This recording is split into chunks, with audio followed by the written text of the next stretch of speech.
In the heart of the Libyan desert, where the sun scorches the sand into gold and silence stretches for miles, a boy was born beneath a humble tent. His family owned no land, no fortune, only the endless sky and the will to survive. His name was Muammar Gaddafi, the son of a Bedouin herdsman from the tribe of Qadhadfa. He would rise from these barren sands to rule an entire nation, to defy empires, and to burn his name into the pages of history, both as a dreamer and a dictator. The world into which he was born in 1942 was not free. Libya was a pawn in the hands of colonizers, first the Italians, then the British. To the young Gaddafi, these foreign soldiers were ghosts of humiliation, reminders that his people's land was not their own. Around the campfire, his father would speak of dignity, of the old days before occupation, and the boy would listen with burning eyes. Even as a child, he was restless. He questioned why the world was divided between those who command and those who obey. In school, he was poor but proud, his uniform often torn, his feet dusty from walking miles across the desert. Yet inside him burned a certainty that destiny had chosen him for something greater. As a teenager, he devoured the speeches of Gamal Abdel Nasser, the Egyptian leader who had thrown off Western domination and proclaimed Arab unity. Nasser became his idol, his symbol of strength. When other boys dreamt of wealth or love, Gaddafi dreamt of revolution. He gathered a small circle of loyal friends, students who whispered in secret about liberty, socialism, and the rebirth of the Arab world. Every word they shared could have cost them their freedom, or their lives. But to them, fear was a foreign language. When he joined the Libyan military, Gaddafi saw firsthand the corruption that clung to the monarchy of King Idris. He watched as oil profits flowed to foreign companies while Libyan families struggled for food and dignity. The king lived in palaces, while his people slept in tents. Gaddafi was 27 when he decided enough was enough. On the night of September 1st, 1969, as the world slept, a small group of young officers executed one of the most daring coups in modern history. Tanks rolled silently through Tripoli. There were no grand speeches, no fireworks, only a few coded messages over the radio. By dawn, the monarchy had fallen. Libya had changed forever.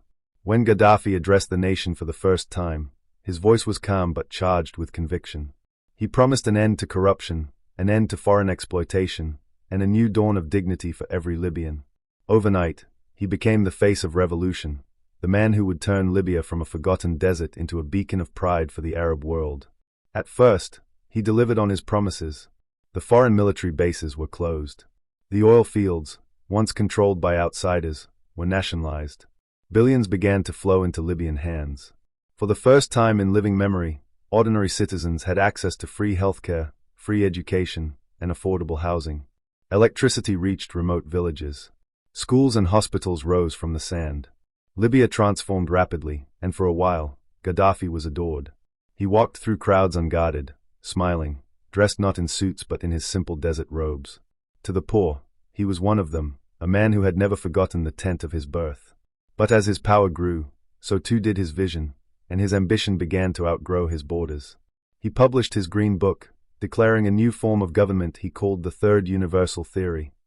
It was neither capitalism nor communism, he said, but a true democracy, one where the people ruled through popular committees. Yet those who dared to question his theories soon vanished from public life. Behind the slogans of freedom, fear began to take root. Secret police watched from the shadows. Friends turned on one another to survive. The dreamer who had overthrown a king began to wear the crown himself. Only this time, it was invisible, forged from ideology and absolute control. Still, Gaddafi's influence stretched far beyond Libya's borders.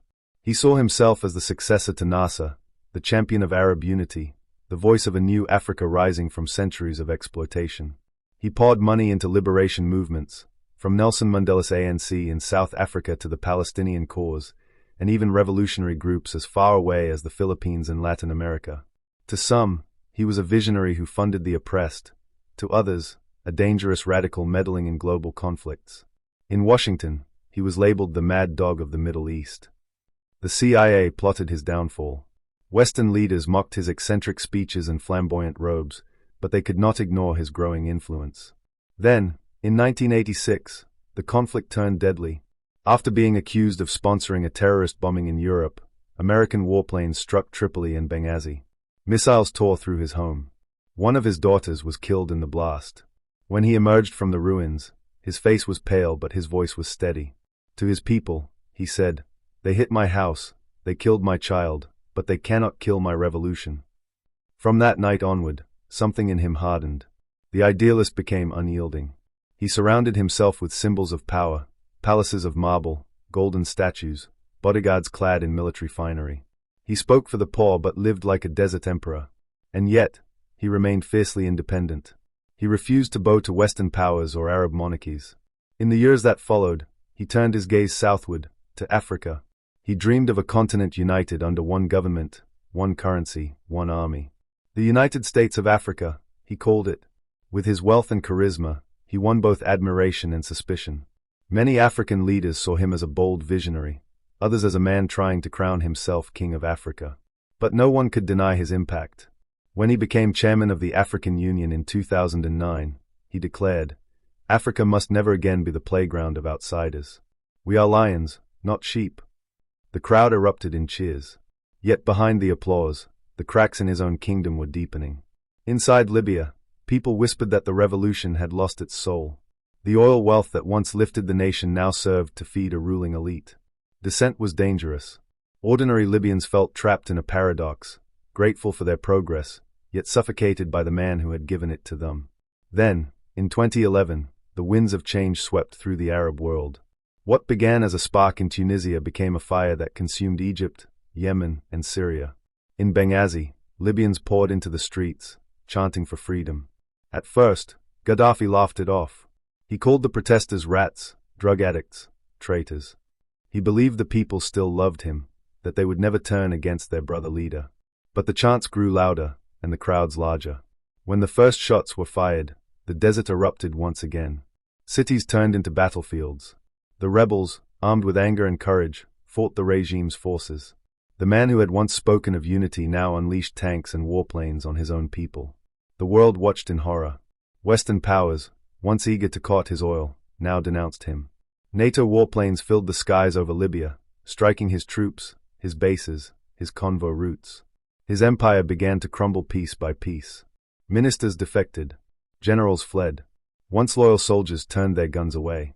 Gaddafi refused to surrender. Even as Tripoli fell and foreign reporters broadcast images of his ruined palaces, he vowed to fight until his last breath. "I am not leaving Libya," he declared. "I will die here as a martyr." In the final days, he fled to his birthplace, Sirte, the same desert that had given him life. Surrounded by a handful of loyal guards, he moved from house to house, hiding as NATO jets hunted him from the sky. The once mighty ruler who had hosted kings and presidents now slept on bare floors, eating dates and bread. On October 20th, 2011, his convoy was spotted and attacked. The vehicles exploded in fire and smoke. Gaddafi crawled from the wreckage, dazed and bleeding, only to be captured by rebel fighters.